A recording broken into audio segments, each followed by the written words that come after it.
कर्जत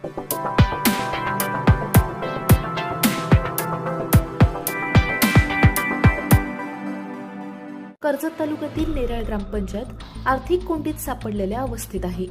नेरळ ग्रामपंचायतीकडे निधी नसल्याने ग्रामपंचायत ही नेरळ विकास प्राधिकरणाच्या भरोश्यावर असल्याचे ग्रामविकास अधिकाऱ्यांनी लेखी दिल्याची बाब समोर आली असून ग्रामपंचायतीने पाणी योजनेचे बिल थकीत ठेवल्याने महावितरणने पाणी योजनेचा विद्युत पुरवठा खंडित केल्याचे चित्र पुढे येत आहे.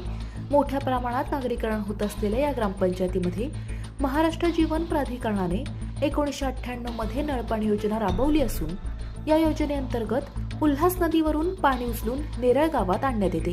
बोर्ले येथे असलेल्या उद्भव केंद्रातून पाणी उचलण्यासाठी वीज वापरली जात असून वीज वापराबाबतचे काही महिन्याचे देयक थकीत ठेवल्याने महावितरणने नेरळ ग्रामपंचायतीच्या पाणी योजनेचा विद्युत पुरवठा 28 जानेवारी रोजी खंडित केला आहे.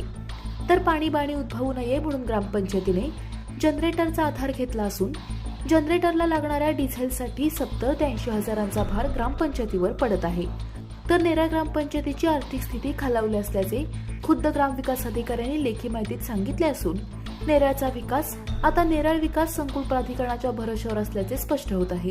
लवकरात लवकर विद्युत देयका अदा न केल्यास शहरात पाणीबाणी उद्भवण्याची चिन्ह नाकारता येत नसल्याने या संदर्भात ग्रामपंचायत काय पाऊल उचलते हे पाहणे महत्त्वाचे ठरणार आहे.